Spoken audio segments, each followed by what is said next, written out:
La salle de réunion était plongée dans un silence absolu. L'homme d'affaires arabe parlait vite, gesticulant de ses mains, mais personne ne comprenait un mot. Le millionnaire Enrique Tavares transpirait à grosses gouttes.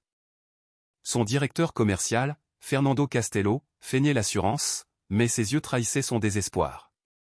C'est alors que Fernando posa son regard sur la femme de ménage qui servait le café et laissa échapper un rire cruel. « Et si vous essayiez de traduire ?» Enrique, nerveux et à court d'options, accepta la plaisanterie. « Si vous savez ce qu'il a dit, Fabiana, je vous donne son poste. » La salle éclata de rire, sauf elle. Fabiana tenait le plateau de café d'une main ferme, mais son cœur battait la chamade. Ce mardi matin-là avait commencé, comme tous les autres, au manoir des Tavares, dans le quartier chic de Sao Paulo. Se lever à 5 heures du matin, préparer le petit déjeuner pour la famille, ranger chaque pièce de la gigantesque maison, servir le déjeuner, tout nettoyer à nouveau, répéter, toujours répéter. Invisible, toujours invisible. C'était ainsi depuis 3 ans. 3 ans à porter le même uniforme bleu délavé, à servir les mêmes personnes qui regardaient à peine son visage. 3 ans à entendre des conversations sur les voyages internationaux, les voitures importées, les investissements millionnaires, tandis qu'elle calculait mentalement si son salaire du mois suffirait à acheter les médicaments de sa mère et à aider aux dépenses de la maison. Mais aujourd'hui, c'était différent. Il y avait un visiteur spécial. Et Fabiana l'avait remarqué dès le matin, quand Enrique Tavares, le propriétaire du manoir, était descendu prendre son petit déjeuner plus tôt que d'habitude, nerveux, rajustant sa cravate pour la 5e fois. « La maison est impeccable, Fabiana ?» demanda-t-il sans vraiment attendre de réponse. « Oui, monsieur Enrique », répondit-elle comme toujours. Il ne la regarda même pas, se contenta de faire un signe de la main et partit à toute hâte vers son bureau. Khalil Mansour n'était pas un homme d'affaires ordinaire. Libanais, propriétaire d'une chaîne d'hôtels de luxe au Moyen-Orient, il était venu au Brésil chercher un partenaire pour étendre ses affaires en Amérique latine. Enrique Tavares, propriétaire d'une entreprise de construction haut de gamme, voulait désespérément ce contrat. Ce serait le plus grand partenariat de l'histoire de l'entreprise. Des millions de reais, un prestige international, une opportunité qui ne se répéterait pas. Fabiana avait tout entendu, non pas parce qu'elle voulait espionner, mais parce que quand on est invisible, les gens parlent comme si vous n'existiez pas. La semaine précédente, pendant le dîner, Enrique avait parlé à sa femme du méga contrat avec l'Arabe. Il avait mentionné les chiffres, les plans, l'importance de faire bonne impression. Le problème ? Khalil ne parlait pas portugais et son anglais était trop basique pour des affaires complexes. Il insistait pour parler arabe, sa langue maternelle, où il se sentait en sécurité pour exprimer ses véritables intentions. Enrique le savait et avait fait aveuglément confiance à Fernando Castello pour résoudre la question. Fernando Castello, le directeur commercial de l'entreprise, avait assuré à Enrique que tout serait sous contrôle. « J'ai engagé un interprète de premier ordre, docteur en langues orientales. Laissez-moi faire. » Il avait dit cela avec ce sourire confiant de celui qui a toujours les bonnes réponses. Fernando était comme ça, charmant, bien habillé, des dents blanches parfaites, des cheveux gominés, le genre d'homme né sachant comment impressionner les gens importants. Mais l'interprète avait annulé à la dernière minute, un message sec à 8 heures du matin, impossible de me présenter. Désolé pour le dérangement. Fernando tenta de dissimuler son désespoir, prolongeant la réunion avec des conversations vides en anglais sur le football, la météo, le tourisme. Khalil souriait poliment, mais ses yeux montraient une impatience croissante. La réunion se déroulait dans le salon principal du manoir, celui avec un plafond de 6 mètres, des lustres en cristal importé et une vue panoramique sur le jardin. Fabiana avait reçu l'ordre de servir le café et l'eau, puis de disparaître discrètement. Elle connaissait bien ce rôle. C'est alors que tout s'effondra. Khalil s'installa dans le fauteuil, respira profondément et commença à parler en arabe, directement, sans détour. Son expression était sérieuse, presque solennelle. Il gesticulait, pointant les documents sur la table en acajou, les fenêtres, sa propre poitrine. Il parla pendant près de 3 minutes ininterrompues, sa voix grave, emplissant chaque recoin de cette salle luxueuse. Tous restèrent paralysés. Enrique regarda Fernando. Fernando regarda le sol. Les 2 autres dirigeants présents échangèrent des regards mal à l'aise. « Quelqu'un a compris quelque chose ?» demanda Enrique, la voix tendue, presque un murmure désespéré. Un silence gênant. Le genre de silence qui semble durer des heures. Fernando sentait la sueur couler sur son front. Sa cravate de soie italienne, tout à coup, lui parut trop serrée. Il fallait qu'il fasse quelque chose, qu'il dise quelque chose, n'importe quoi pour détourner l'attention de son échec colossal. Fernando, sentant la pression écraser ses épaules, tenta de sauver la situation par une mauvaise plaisanterie. « Chef, je crois qu'il se plaint du café froid. » Quelques rires nerveux résonnèrent dans la pièce. C'est alors que Fernando remarqua Fabiana, immobile près de la porte en acajou, un plateau vide à la main, observant la scène. Ses yeux brillèrent. C'était l'occasion parfaite de détourner l'attention. Et, Fabiana, l'appela-t-il d'un ton moqueur, presque enfantin. Toi qui restes ici toute la journée à nettoyer, à tout entendre, à faire attention, je parie que tu as parfaitement compris ce que monsieur a dit, n'est-ce pas? La salle rit. Même Enrique esquissa un sourire jaune, soulagé par toute rupture de la tension insupportable. Mais Fernando ne s'arrêta pas. Il aimait l'attention, le contrôle retrouvé. Vas-y, raconte-nous. Traduis le discours de monsieur. Tu dois parler arabe, non? Tu as appris ça dans les feuilletons? Plus de rire. Fabiana sentit le sang lui monter au visage. 26 ans d'humiliation défilèrent comme un film rapide dans son esprit. Les blagues sur son uniforme usé, les commentaires sur l'odeur de la pauvreté, les fois où ses études, ses livres, ses carnets de notes avaient été ridiculisés. Mais elle resta silencieuse, professionnelle, avec la posture droite que sa mère lui avait toujours enseignée. Ne leur donnez pas le plaisir de vous voir briser. C'est alors qu'Enrique, désespéré, en sueur, sans aucune issue, transforma la moquerie en pari. « Vous savez quoi, Fernando ?» dit-il, se levant de sa chaise en cuir. « Si Fabiana sait vraiment ce que aime. » Mansur a dit, mot pour mot, je lui donne votre poste, ici et maintenant.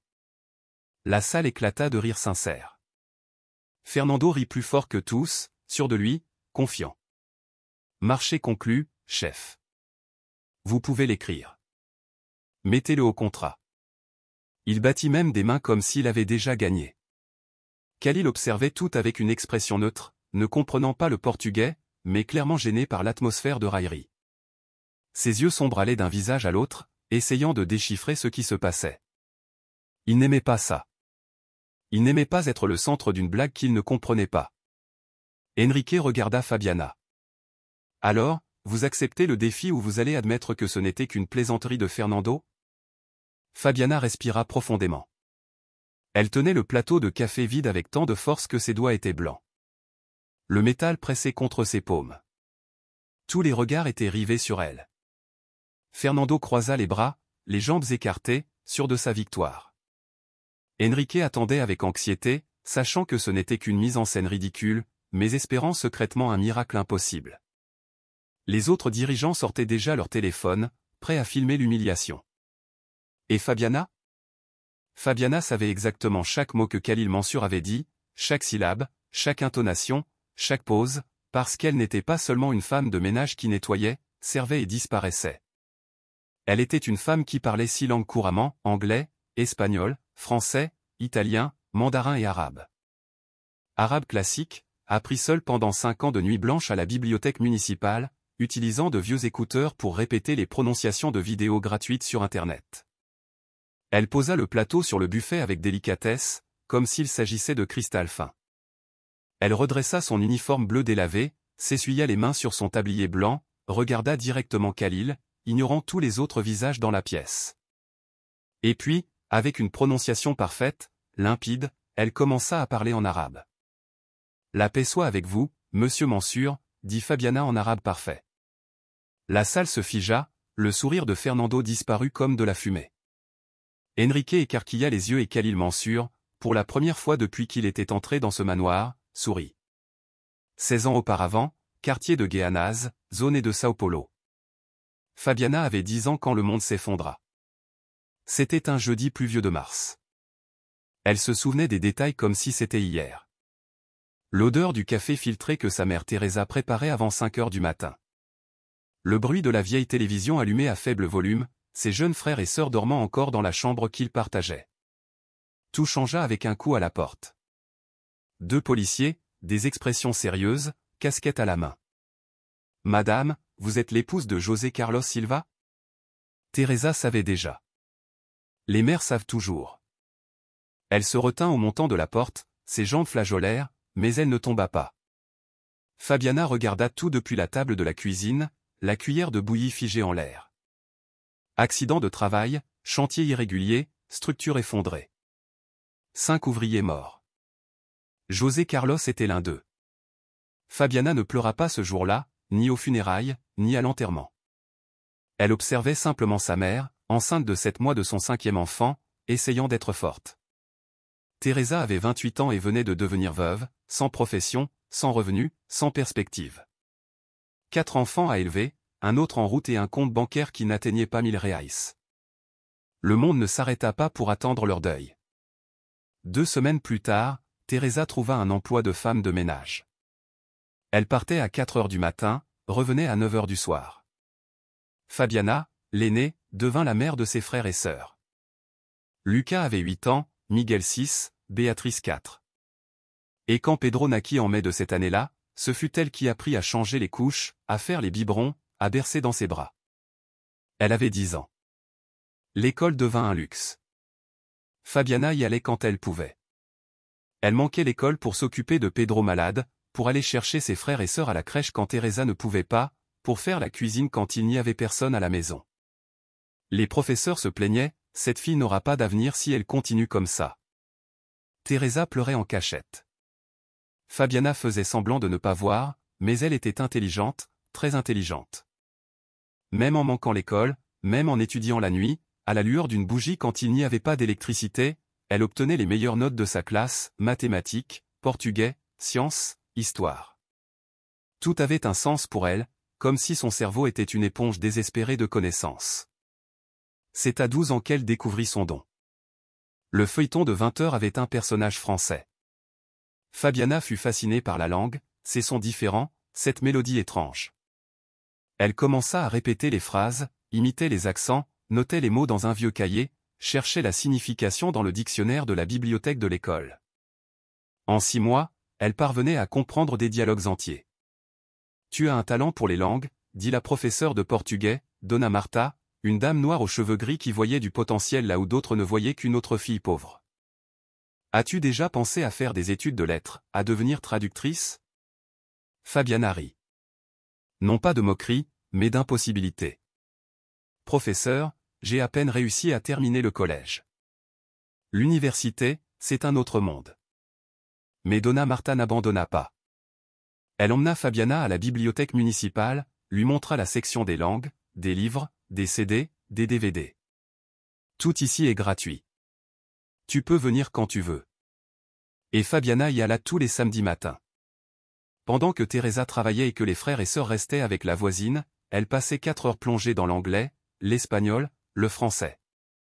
À 15 ans, elle parlait 3 langues, mais la vie n'attend pas les rêves. Teresa tomba malade. Diabète avancé, hypertension, un corps fatigué de porter le poids du monde. Les médicaments étaient chers, le salaire de femme de ménage ne couvrait pas. Lucas, maintenant âgé de 13 ans, commença à travailler comme distributeur de prospectus. Miguel vendait des bonbons au feu rouge. Béatrice s'occupait de Pedro et Fabiana. Fabiana abandonna l'école. Elle avait 15 ans et demi. Il lui manquait 6 mois pour terminer le lycée, 6 mois pour obtenir son diplôme, mais ce n'était pas possible. L'argent ne suffisait pas. Elle trouva un emploi dans une boulangerie, puis dans un magasin, puis dans une famille comme baby-sitter. Teresa pleura. « Ma fille, tu es si intelligente. Tu méritais d'étudier, d'avoir une vie meilleure.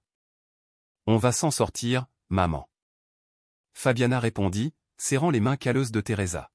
« Je te le promets. » Mais à l'intérieur, elle ressentait un vide, un trou dans la poitrine, un avenir qui était mort avant de commencer. Les années passèrent. Fabiana travaillait 12 heures par jour, 6 jours par semaine. Quand elle rentrait à la maison, elle étudiait les langues seule, achetait des livres d'occasion, téléchargeait des applications gratuites, regardait des vidéos sur YouTube avec des écouteurs pour ne réveiller personne. Italien, mandarin, arabe. L'arabe fut le plus difficile. L'écriture de droite à gauche, les sons gutturaux, la grammaire complexe, mais elle persista. 5 ans à étudier seule, sans professeur, sans cours, sans certificat, juste une passion pure et de l'entêtement. À 23 ans, elle parlait 6 langues couramment, mais cela n'apparaissait pas sur son CV, car les CV veulent des diplômes, des certificats, des tampons officiels. Et Fabiana n'avait que l'école primaire complète. Elle n'avait même pas terminé le collège. Elle tenta des emplois de réceptionniste bilingue, rejetés. Il faut une formation supérieure. Elle tenta un centre d'appel international, rejeté. Il faut le collège complet. Elle tenta d'être professeure particulière. Quelques élèves, peu d'argent, rien de stable. Jusqu'à ce qu'à 26 ans, désespérée, elle accepte le poste de femme de ménage au manoir des Tavares. C'est temporaire, dit-elle à Teresa, juste le temps de réunir de l'argent pour terminer mes études.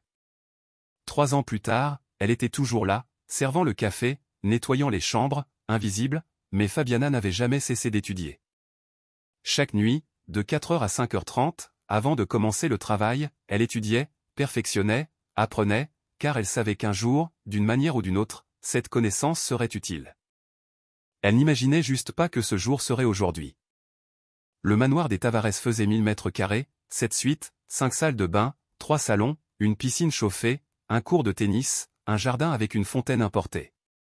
Fabiana nettoyait tout cela seule. Elle se levait à 5 heures du matin, tous les jours, y compris les dimanches. Elle préparait le petit déjeuner pour la famille. Pain frais, fruits coupés en forme décorative, jus naturel, œufs brouillés pour Monsieur Enrique, tapioca pour Madame Marlia, crêpes pour la fille adolescente Isabla. Isabla, 17 ans. Cheveux lissés, ongles toujours faits, vêtements de marque, tout ce que Fabiana n'avait jamais eu. La jeune fille traitait Fabiana avec une indifférence absolue, pire que l'indifférence. Fabiana n'était qu'une partie du paysage. Un paysage qui servait, nettoyait et disparaissait. Fabiana, ma chambre est en désordre. Range ça. Ordre donné sans la regarder, les yeux rivés sur son téléphone portable, un ongle pointant vers le couloir. Oui, mademoiselle Isabla. La chambre d'Isabla ressemblait à un ouragan. Vêtements jetés par terre, maquillage éparpillé sur la coiffeuse, serviettes mouillées sur le lit double. Fabiana ramassait tout en silence, pliait chaque pièce, organisait chaque objet. Certains vêtements avaient encore leurs étiquettes, jamais portés, assez chers pour payer 3 mois de loyer de la maison de Teresa. Un jour, Fabiana trouva un livre d'anglais sous le lit d'Isabla. Il était intact. Même les premières pages n'avaient pas été ouvertes. La jeune fille étudiait dans un collège international très cher. Elle avait des cours particuliers 3 fois par semaine, mais le livre était parfait, sans marque, sans usage. Fabiana n'a pas résisté, elle a feuilleté quelques pages, exercices de base, dialogue simple, des choses qu'elle maîtrisait depuis des années. « Qu'est-ce que tu fais ?» La voix d'Isabla coupa l'air comme du verre. Fabiana faillit laisser tomber le livre. « Pardon, mademoiselle. Je regardais juste à fouiller dans mes affaires. » Isabla lui arracha le livre des mains. « Tu crois que tu comprends quelque chose ici? C'est un niveau avancé, c'est pour les gens qui ont vraiment étudié. » Fabiana ravala sa colère. « Pardon, ça n'arrivera plus. » « C'est mieux. » Isabla jeta le livre sur le lit. « Et finis vite ma chambre. J'ai des amis qui viennent plus tard. Je veux que tout soit impeccable. » Cela se passa un mardi. Le jeudi suivant, Fabiana entendit Isabla pleurer dans sa chambre. La porte était entr'ouverte. Elle hésita, mais s'approcha. « Tout va bien, mademoiselle ?» Isabla s'essuya rapidement le visage. « Ce ne sont pas tes affaires », mais Fabiana vit le papier sur le lit. Épreuve d'anglais. Note rouge, 3,5. Je pourrais, peut-être que je pourrais aider.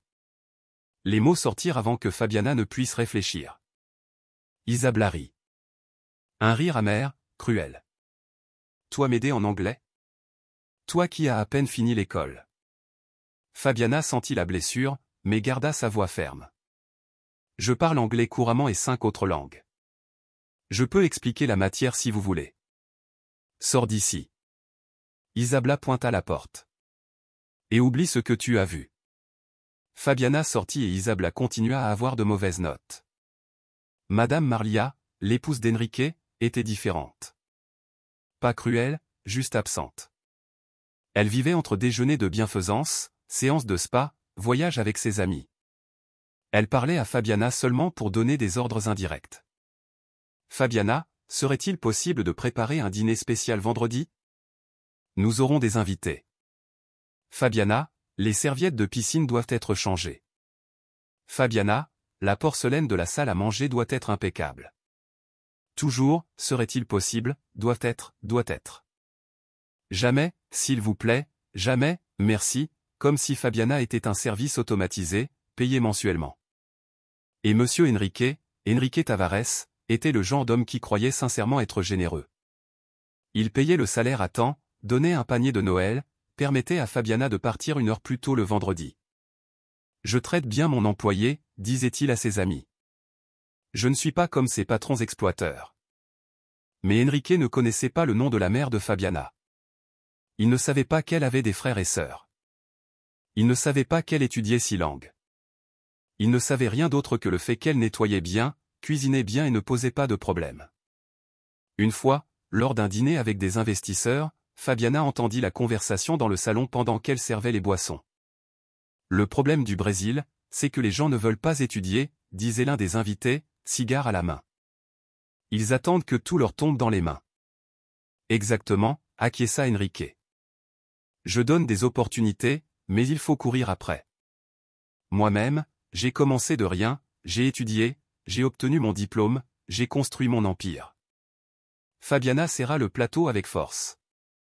Enrique avait commencé de rien comme fils d'un propriétaire d'entreprise de construction. Il avait étudié dans un collège privé, avait eu une voiture à 18 ans, mais il croyait sincèrement à sa propre narration de réussite. Elle lui servit son whisky. Il ne la regarda même pas. Mais le pire n'était pas les humiliations directes, le pire était l'invisibilité. Fabiana pouvait être dans la pièce et il parlait de sujets intimes comme si elle n'existait pas, problèmes financiers de l'entreprise, disputes familiales, affaires extra-conjugales, tout exposé devant elle comme si elle était un mur. Un après-midi, Marlia parlait au téléphone avec son amie, se plaignant de l'employée précédente qui avait volé un chemisier. Je sais que c'était elle, ma chérie. Un chemisier très cher a disparu. J'ai cherché partout. Fabiana était à 3 mètres d'elle, sur l'étagère. Marlia ne baissa pas la voix, ne s'en soucia pas. J'ai dû la renvoyer sur le champ. On ne peut pas faire confiance, tu sais? Maintenant, cette nouvelle semble honnête, mais qui sait? Fabiana continua à nettoyer comme elle le faisait toujours, comme on lui avait toujours appris à faire. Les jeudis, Fernando Castello, le directeur commercial, venait au manoir pour des réunions avec Enrique. Il traitait Fabiana avec un dédain constant. Alors, Fabiana? Tu as pris le coup de main pour la lecture? Disait-il en riant de sa propre blague. Ou encore, attention à ne rien casser. Ces verres coûtent plus cher que ton salaire annuel. Enrique riait avec lui, sans réelle méchanceté, juste par habitude sociale. Fernando adorait l'auditoire. Une fois, Fabiana servit le café lors d'une réunion importante. Fernando présentait des résultats à des investisseurs. Elle trébucha légèrement, sans rien renverser, mais Fernando ne manqua pas l'occasion. Attention, Fabiana. Si tu casses quelque chose, tu devras payer. Ah, j'oubliais. Tu n'as pas de quoi payer. Des éclats de rire emplirent la pièce. Fabiana s'excusa et sortit, mais avant de fermer la porte, elle entendit Fernando continuer. C'est le problème d'embaucher sans qualification formelle. Il manque de préparation. 3 ans ainsi, 1095 jours, traités comme invisibles. Mais Fabiana ne se plaignit jamais, ne répondit jamais, ne montra jamais de colère, parce qu'elle avait besoin de cet emploi, parce que sa mère avait besoin de médicaments. Parce que ses frères et sœurs avaient besoin de manger. Elle se contentait de se lever à 5 heures du matin, de nettoyer le manoir, de servir la famille, d'étudier la nuit et de se coucher tard. Répéter, toujours répéter, jusqu'à ce mardi, jusqu'à la réunion, jusqu'à l'homme d'affaires arabe, jusqu'au pari, jusqu'au moment où elle cessa d'être invisible. De retour dans la salle de réunion. La paix soit avec vous, monsieur Mansur, dit Fabiana en arabe parfait.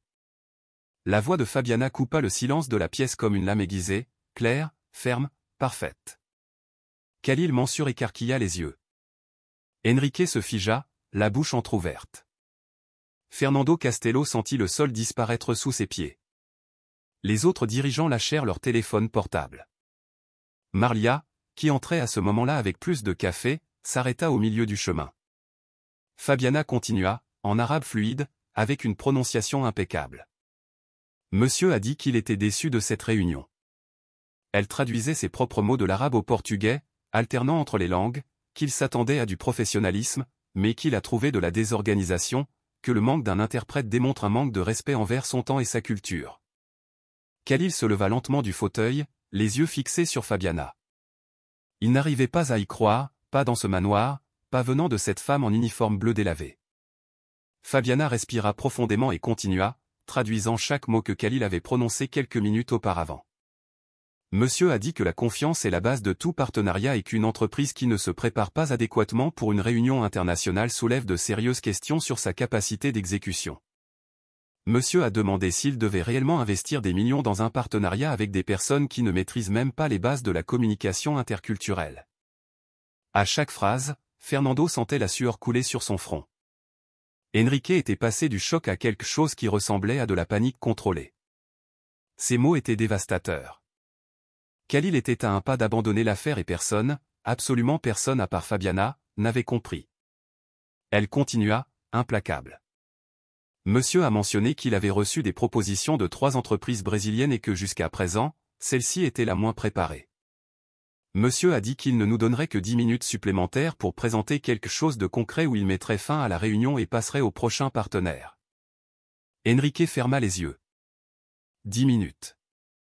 Ils avaient 10 minutes et personne ne le savait. Fabiana traduisit ensuite la dernière partie, la plus importante. Monsieur a expliqué que son projet est de construire 5 complexes hôteliers de luxe sur la côte brésilienne au cours des 3 prochaines années, un investissement initial de 80 millions de dollars, mais qu'il a besoin d'un partenaire qui comprenne les protocoles d'hospitalité libanaise, qui respecte ses spécifications culturelles, qui parle. Un silence absolu. Khalil regardait Fabiana comme s'il voyait un miracle. Il fit 2 pas vers elle et demanda en arabe « Où avez-vous appris ma langue ?» Fabiana répondit, également en arabe, « Seul, monsieur. » Des livres, des vidéos, beaucoup de dévouement. 5 ans à étudier toutes les nuits. 5 ans? Khalil sourit, sincèrement impressionné, continuant en arabe. Votre prononciation est meilleure que celle de nombreux étudiants universitaires que je connais. Vous avez étudié au Liban, en Arabie Saoudite? Non, monsieur. Répondit-elle en arabe. J'ai étudié à la bibliothèque municipale de Guéhanaz et dans ma chambre après le travail. Khalil secoua la tête, ému. Il se tourna vers Enrique et dit en anglais basique, « Cette femme, elle est incroyable. Où l'avez-vous trouvée ?» Enrique cligna des yeux, essayant de comprendre. Elle travaille ici, à la maison. Travaille ici. Khalil fronça les sourcils, confus. Elle est traductrice? Non, elle est. Enrique déglutit difficilement, regarda Fabiana, puis Fernando, qui était pâle, en sueur, les mains tremblantes. Elle est notre employée. Khalil mit quelques secondes à comprendre. Quand il comprit, son expression changea. Ce n'était pas de la colère, c'était une profonde déception. Il recommença à parler en arabe, directement à Fabiana. Vous êtes femme de ménage? Oui, monsieur. Répondit-elle en arabe. Et vous parlez 6 langues? Oui, monsieur. 6 langues. Et vous travaillez à nettoyer des maisons? Sa voix était incrédule. Pourquoi? Fabiana hésita, mais seulement une seconde. Parce que je n'ai pas de diplôme, monsieur. Je n'ai pas pu terminer le collège. J'ai dû travailler tôt pour aider ma famille.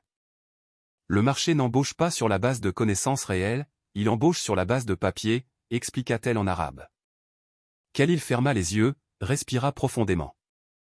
Quand il les rouvrit, il y avait quelque chose de différent en eux, respect, admiration et colère. Pas envers elle, mais envers le gâchis, le système, l'injustice.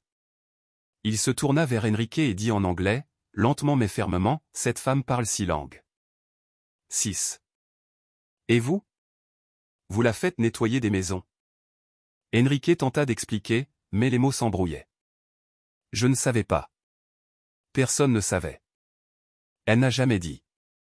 Elle doit dire. Khalil éleva le ton. Vous n'avez jamais demandé. Vous n'avez jamais vu. Fernando tenta d'intervenir, la voix défaillante. Monsieur Mansur, je peux expliquer. Khalil le coupa, foudroyant, revint à l'arabe, regardant Fabiana. C'est cet homme qui s'est moqué de vous? Fabiana hocha la tête. Oui, monsieur. Le même qui a garanti qu'il y aurait un interprète et a complètement échoué. Oui, monsieur. Khalil se tourna vers Fernando et, même sans comprendre l'arabe, Fernando savait qu'il était critiqué à ce moment-là. Khalil parlait vite, gesticulait fermement, le pointant du doigt, puis Fabiana, puis Enrique. Fabiana traduisait simultanément en portugais pour que tous comprennent. Cet homme représente tout ce qui ne va pas dans le monde des affaires. Arrogance sans compétence, promesses vides et pire encore, un manque de respect envers les plus vulnérables. Comment puis-je confier mon entreprise à de telles personnes? Fernando s'enfonça dans sa chaise. Enrique était paralysé. Khalil continua et Fabiana traduisit, j'ai bâti ma fortune en respectant les gens, chaque personne. Mes premiers employés travaillent toujours avec moi. Je connais le nom de chacun, je connais leurs histoires et jamais, jamais je ne permettrai que quelqu'un soit traité avec un tel manque de respect en ma présence. Il fit une pause, respira, revint à l'anglais, regardant directement Enrique. Vous avez fait une promesse. Vous avez dit, si elle sait ce que j'ai dit, elle prend sa place. Il désigna Fernando. Oui. Enrique transpirait. Il regarda Fernando, regarda Fabiana, regarda les dirigeants qui assistaient à tout. Je l'ai dit, oui. Alors, Khalil croisa les bras. Vous êtes un homme de parole ou un homme de plaisanterie? La salle entière attendait. Marlia laissa échapper un soupir choqué. Isabella, qui regardait tout depuis l'escalier, écarquilla les yeux. Fernando leva les mains en signe de désespoir. Enrique, vous ne pouvez pas être sérieux. C'était une blague, une plaisanterie. Vous ne pouvez pas. Silence, Fernando. La voix d'Enrique coupa l'air. Il n'avait jamais parlé ainsi à son directeur, mais à ce moment-là, pour la première fois en 3 ans, il vit vraiment Fabiana. Il vit la femme qui servait son café tous les matins, qui s'occupait de sa maison, qu'il n'avait jamais regardée dans les yeux. Et elle parlait 6 langues, 6. Et il n'avait jamais demandé. Enrique Tavares n'était pas un homme à hésiter. Il avait bâti un empire en prenant des décisions rapides, parfois risquées, mais toujours fermes. Mais à ce moment-là, pour la première fois en des décennies, il ne savait pas quoi faire. La salle entière l'observait. Khalil Mansur, les bras croisés, attendait. Fernando Castello, en sueur, agitait nerveusement les mains. Les dirigeants retenaient leur souffle. Marlia avait la main sur la bouche et Fabiana attendait simplement, avec la même posture tranquille que d'habitude, comme si elle connaissait déjà l'issue. Enrique, Fernando commença, la voix tremblante. Vous ne pouvez pas faire ça. Je travaille avec vous depuis 8 ans. 8 ans. J'ai construit la moitié des contrats de cette entreprise. Vous ne pouvez pas me licencier à cause d'une plaisanterie. Plaisanterie? La voix de Khalil coupa l'air. Il avait compris le mot en portugais. Blague. Vous appelez ça une blague? Fernando se tourna vers Khalil, désespéré. Monsieur Mansur, s'il vous plaît, comprenez. C'était un moment de tension. Je n'ai voulu offenser personne. C'était juste. Vous avez menti. Khalil l'interrompit directement. Vous avez menti sur le traducteur. Vous ne vous êtes pas préparé. Vous avez fait une plaisanterie avec la femme. Maintenant, vous mentez de nouveau. Il pointa la porte. Vous êtes le problème. Fernando sentit le monde s'écrouler. Il regarda Enrique, les dirigeants, cherchant du soutien, mais ne trouva que des regards qui se détournaient. Personne n'allait le défendre. Pas après tout ce qui s'était passé, pas devant le partenaire millionnaire qu'il venait de presque perdre. Enrique ferma les yeux, réfléchit vite, pensa au chiffre, 80 millions de dollars, le plus grand contrat de l'histoire de l'entreprise, la chance d'une expansion internationale. Tout dépendait de cette décision. Tout dépendait d'un homme qui tenait une promesse faite sur le ton de la plaisanterie. Mais ce n'était pas tout. Enrique pensa à toutes les fois où il avait croisé Fabiana dans les couloirs sans la regarder. Combien de conversations intimes il avait eues devant elle comme si elle était un fantôme. Combien d'opportunités il avait manqué de connaître la personne qui nettoyait sa maison. Si langue, autodidacte, étudiant la nuit.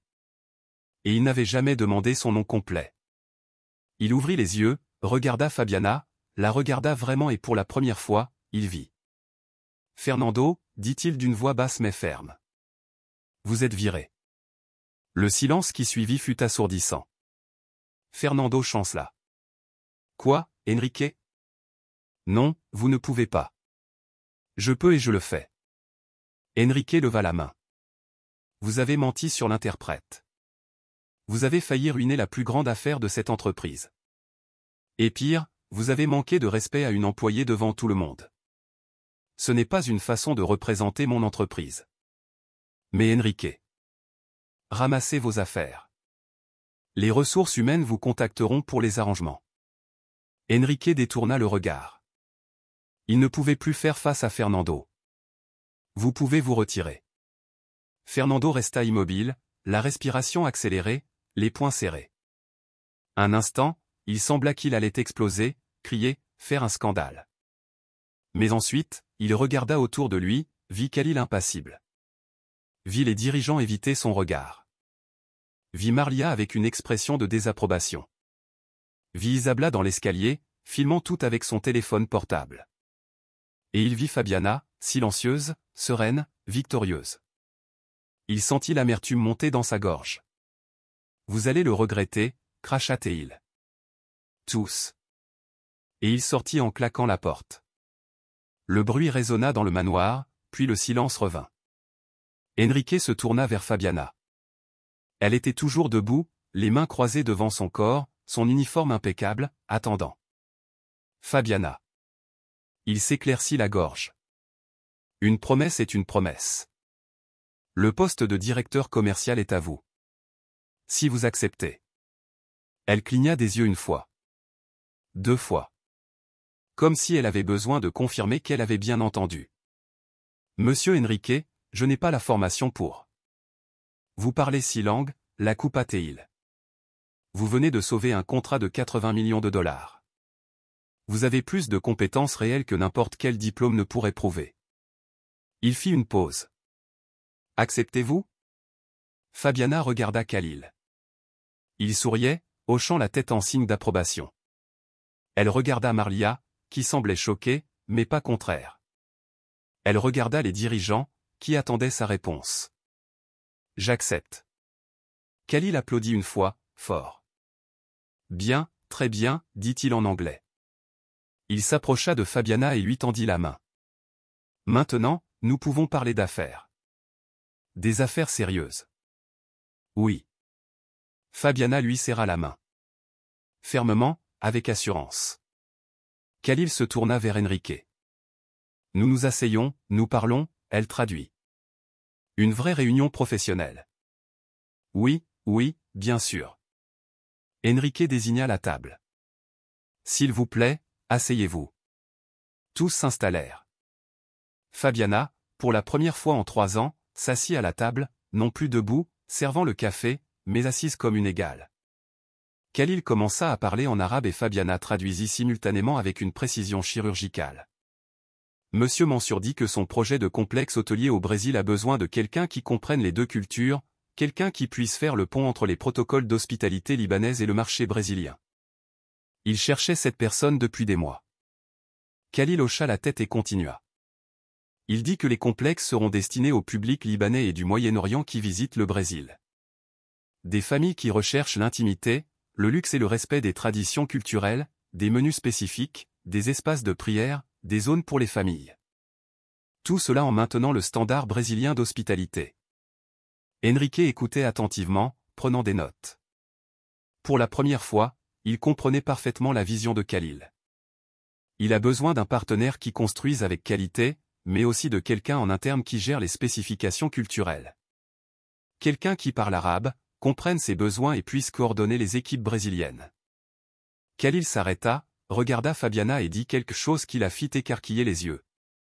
Elle traduisit, la voix légèrement tremblante, « Monsieur Mansour demande si j'accepterais de travailler directement pour lui aussi, en tant que responsable des relations culturelles du projet, salaire en dollars, logement payé, plan de santé international. » La salle entière retint son souffle.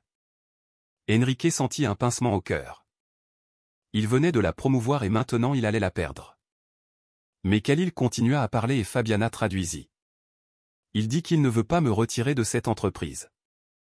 Il veut un partenariat. Je travaillerai à mi-temps pour chaque entreprise. Je serai le pont officiel entre la Constructora Tavares et le groupe Mansour. Khalil tendit la main à Enrique. Partenariat. Un vrai partenariat, avec de vraies personnes, dit-il en anglais. Enrique lui serra la main. Partenariat, répéta-t-il. Et puis, quelque chose d'inattendu se produisit. Khalil se tourna vers Fabiana et dit, en portugais hésitant mais correct, vous. Inspiration. Votre histoire. Je veux raconter. Je peux? Fabiana hésita. Raconter, oui, dans mes hôtels. Votre histoire. Femme qui étudie 6 langues seule, qui n'abandonne jamais, qui gagne avec la connaissance. Il sourit. Bonne histoire, inspire les autres. Je peux? Des larmes se formèrent dans les yeux de Fabiana. Pour la première fois depuis qu'elle était entrée dans cette pièce, elle sentit l'émotion monter. Oui, monsieur Mansour? Oui. Khalil hocha la tête, satisfait, puis regarda sa montre. Maintenant, parlons chiffres, investissement, délai. Oui, oui. Enrique répondit et la réunion se poursuivit. Mais maintenant, c'était différent. Maintenant, il y avait une vraie communication, un vrai respect. Et Fabiana, la femme invisible, était au centre de tout. 2 heures plus tard, lorsque Khalil prit congé, le contrat était signé. 80 millions de dollars, 5 complexes hôteliers, 3 ans de travaux. Et Fabiana avait 2 emplois, un avenir et une vengeance silencieuse qui valait plus que de l'or. 3 mois plus tard, la nouvelle se répandit dans l'entreprise comme un feu de forêt. Fernando Castello, le directeur commercial intouchable, avait été licencié et son poste donné à la femme de ménage, l'employé qui nettoyait la maison du patron. Le lendemain matin, lorsque Fabiana arriva au siège de la Constructora Tavares, tous les regards se tournèrent vers elle. Des murmures emplissaient les couloirs, certains d'admiration, d'autres d'envie, beaucoup de pur choc. Elle ne portait plus d'uniforme bleu. Elle portait un ensemble social simple acheté à la hâte la veille. Rien de luxueux, mais digne. Chaussures plates, cheveux attachés en chignon. La même Fabiana. Mais différente. Enrique l'attendait à la réception. Bonjour, Fabiana. Prête pour votre premier jour? Bonjour, monsieur Enrique. Prête. Il la conduisit à travers les étages, la présenta au département. Voici Fabiana Silva, notre nouvelle directrice commerciale. Elle sera responsable du partenariat avec le groupe Mansour et des nouveaux contrats internationaux. Les réactions variaient. Certains lui serraient la main fermement, respectueusement, d'autres dissimulaient à peine leur dédain. Une dirigeante en talons hauts et tailleur rouge regarda Fabiana de haut en bas et commenta à voix basse avec sa collègue. Elle n'a même pas fait d'université. Comment peut-elle être directrice? Fabiana entendit, mais ne répondit pas. Elle était déjà habituée. Enrique lui montra son nouveau bureau. Ce n'était pas celui de Fernando, mais il était grand, avec vue sur l'Avenida Paulista, une table en verre, un nouvel ordinateur. Sur la porte, une plaque. Fabiana Silva, directrice commerciale internationale. Vos documents sont en cours de traitement. Contrat signé, enregistrement à la caisse, salaire déposé à la fin du mois. Enrique fit une pause. Le montant est 23 fois ce que vous gagnez en tant que. Dans votre emploi précédent, 23 fois. Fabiana s'assit sur la chaise pivotante, passa la main sur la table en verre, regarda par la fenêtre. Sao Paulo en bas, animée, bruyante, immense. Elle avait travaillé dans cette ville depuis ses 15 ans, toujours en regardant d'en bas, toujours en servant, toujours invisible. Maintenant, elle était au 15e étage au sommet. « Enrique » dit-elle en se tournant vers lui. « Puis-je poser une question ?»« Bien sûr. »« Pourquoi avez-vous vraiment fait ça ? Était-ce juste à cause du contrat de Khalil ?» Enrique hésita, s'appuya contre le mur, les mains dans les poches. Au début, oui, c'était une stratégie. Je ne pouvais pas perdre 80 millions de dollars. Il soupira, mais quand j'ai vu sa réaction, quand j'ai entendu ses paroles, j'ai réalisé quelque chose. Quoi ? Que je suis un idiot. Il rit sans humour. Vous avez travaillé chez moi pendant 3 ans. 3 ans, Fabiana ? Je n'ai jamais rien demandé sur vous, je n'ai jamais voulu savoir. Vous étiez juste la personne qui nettoyait. Il secoua la tête. Khalil a vu votre valeur en 3 minutes. J'ai eu 3 ans et j'étais aveugle. Fabiana ne savait pas quoi dire. Ma fille Isabella m'a cherché hier soir. Enrique continua, en larmes. Elle a dit que vous vous étiez proposé de l'aider en anglais et qu'elle avait été impolie, vous avez dit de vous taire. Il regarda Fabiana. Pourquoi ne m'avez-vous jamais parlé des langues, de votre intelligence ? Parce que personne n'a jamais demandé. Fabiana répondit simplement. Et quand vous êtes invisible, vous apprenez à rester silencieuse. Enrique déglutit difficilement. Je vous présente mes excuses pour moi, pour ma famille, pour Fernando, pour tout. J'accepte les excuses. J'espère que vous ne gardez pas de rancune. Fabiana réfléchit. Rancune ? Elle avait ressenti de la colère, bien sûr, de l'humiliation, quotidiennement, l'envie d'abandonner d'innombrables fois. Mais la rancune était un luxe qu'elle n'avait jamais pu s'offrir. La rancune ne payait pas les factures. Je ne garde pas de rancune, Enrique. Je garde des leçons. Il hocha la tête. Vous allez y arriver ? Je sais que oui. Il sortit et Fabiana resta seule dans la pièce. Sa pièce. Elle prit son téléphone et appela sa mère. Allô ? La voix de Teresa était fatiguée. Maman, c'est moi. Fabiana, ça va, ma fille ? Tu as eu un congé ? Maman, je ne suis plus femme de ménage. Silence de l'autre côté. Comment ça, ma fille ? Tu as été licenciée ? Non, maman. J'ai été promue. Fabiana sentit les larmes monter. Je suis directrice maintenant, directrice commerciale. Mon salaire, maman, est 23 fois plus élevé. Teresa sanglota. Quoi ? Fabiana, tu te moques de moi ? Non, maman. C'est vrai. C'est arrivé hier. J'ai parlé arabe lors d'une réunion importante.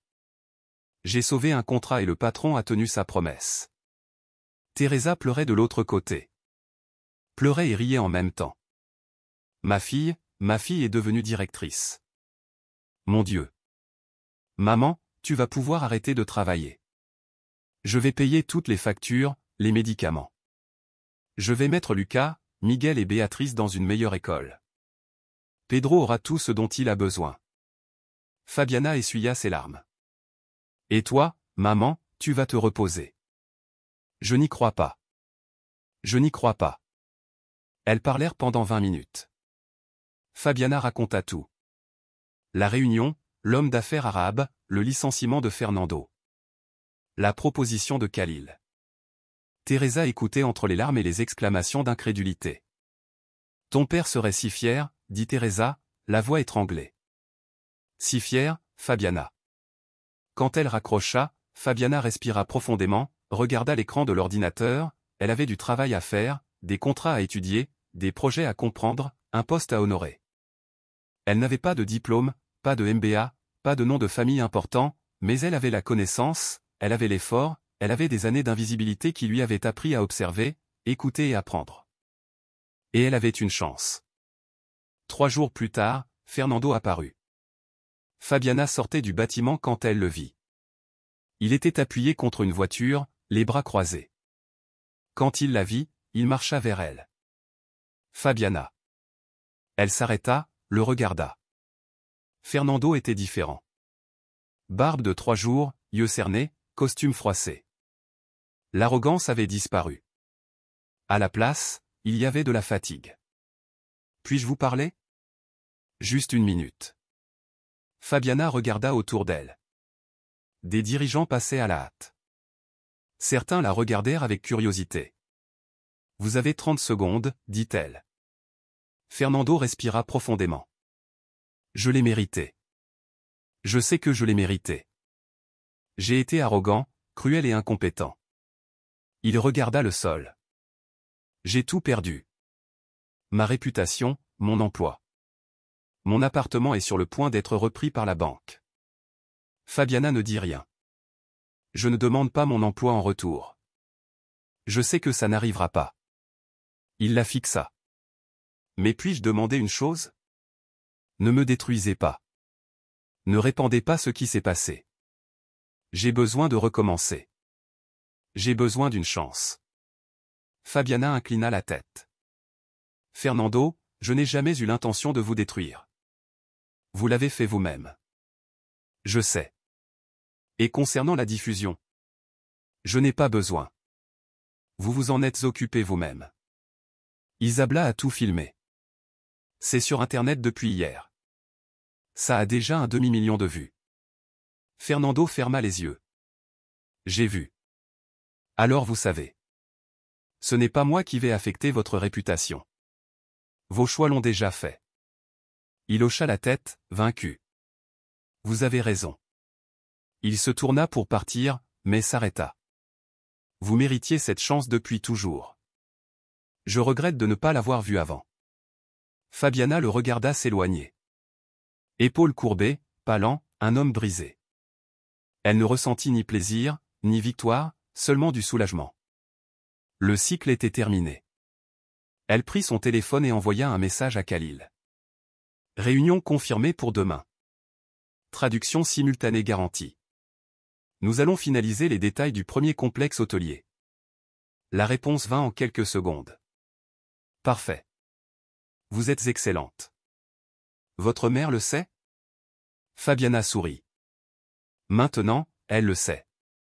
Elle rangea son téléphone et se dirigea vers le métro. Elle n'avait pas encore de voiture. Pas de chauffeur. Pas de luxe, mais elle avait de la dignité. Et cela, enfin, était suffisant. 6 mois plus tard. Fabiana gara sa voiture devant la maison de sa mère. Elle n'était pas luxueuse, mais c'était la sienne. Achetée avec son premier salaire de directrice. La maison était neuve aussi. 3 chambres dans un quartier décent, avec cour et garage. Teresa n'avait plus besoin de vivre en location. N'avait plus besoin de se lever à 4 heures du matin. Maman. Fabiana entra, portant des sacs. Teresa apparut de la cuisine, un sourire aux lèvres. À 52 ans, elle semblait avoir rajeuni, sans rides de soucis, sans cernes d'épuisement, juste la paix. Lucas arriva du salon, 16 ans maintenant, nouvel uniforme de l'école privée. Miguel apparut avec un livre de mathématiques. Béatrice descendit les escaliers avec des écouteurs. Fabiana, j'ai eu la première place au test d'anglais. Et Pedro, le plus jeune de 6 ans, courut dans ses bras avec un dessin coloré, une famille, tous ensemble, tous souriants. Fabiana s'assit à table avec eux. La maison sentait bon le foyer, le nouveau départ. Comment va le travail, ma fille? Demanda Teresa. Intense, mais bien. Fabiana prit une tasse de café. Nous avons signé le contrat du 2e complexe hôtelier la semaine dernière. Khalil est satisfait et j'apprends beaucoup. Cet après-midi-là, Fabiana avait une réunion personnelle importante. Elle arriva à la bibliothèque municipale de Gehanaz, le même bâtiment où elle avait passé des samedis entiers à étudier les langues seule. Donna Marta, son ancienne professeure, l'attendait à l'entrée. Fabiana, ma petite. Elles s'embrassèrent. À l'intérieur de la bibliothèque, environ 30 jeunes attendaient. Des adolescents de la communauté.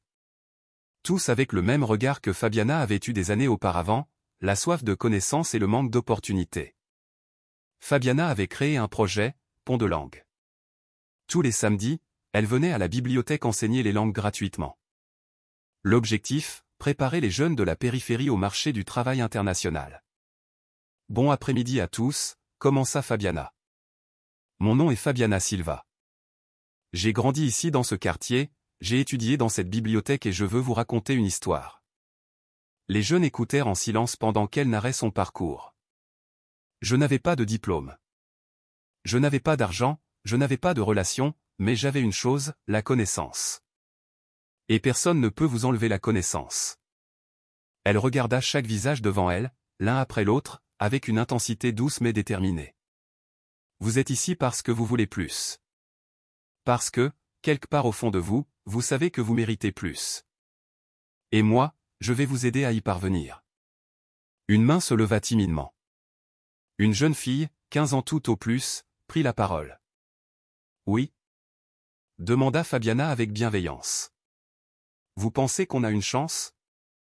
Une vraie chance? Sans université, sans rien?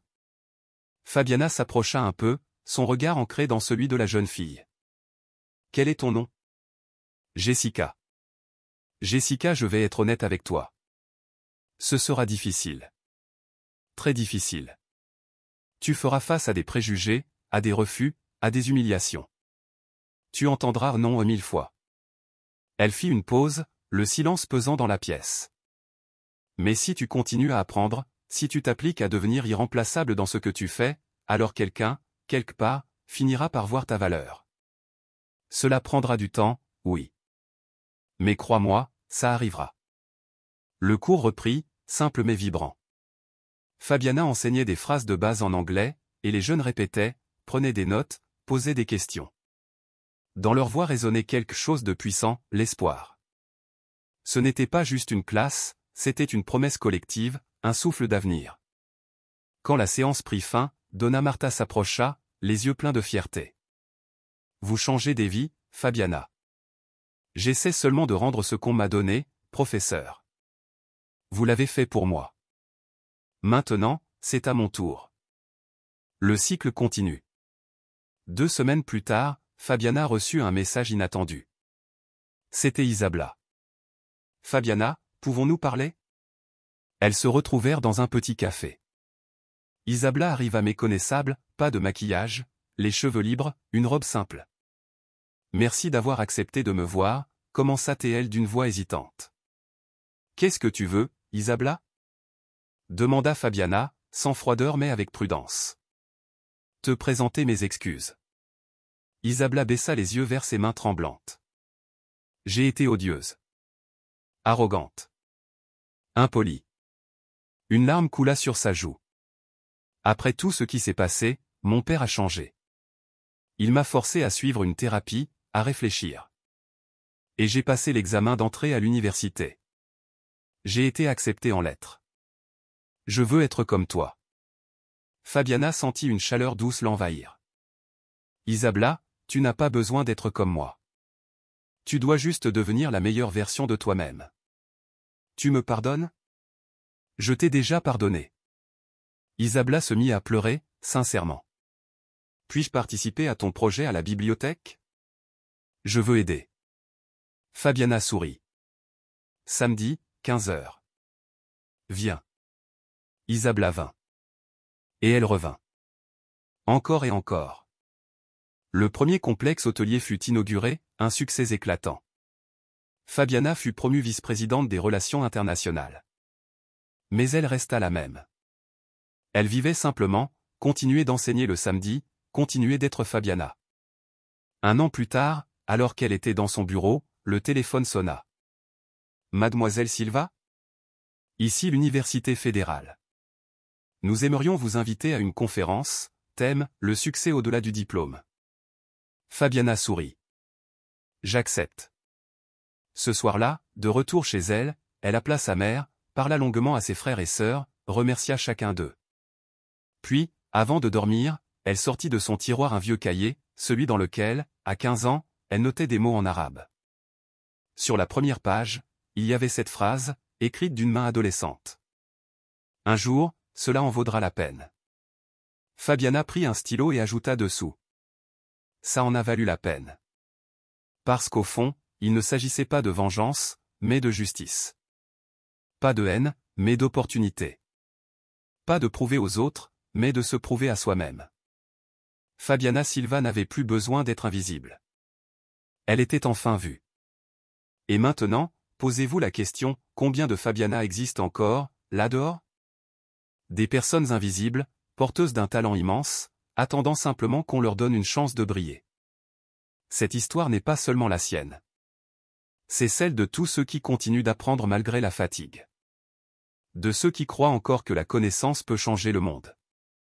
Et si vous aussi, vous y croyez, écrivez-le dans vos cœurs ou dans les commentaires. Je vois les invisibles. Partagez-le, pour rappeler au monde de regarder au-delà des uniformes, au-delà des apparences. Parce que parfois, il suffit d'un regard, d'une main tendue, d'une chance pour transformer une vie.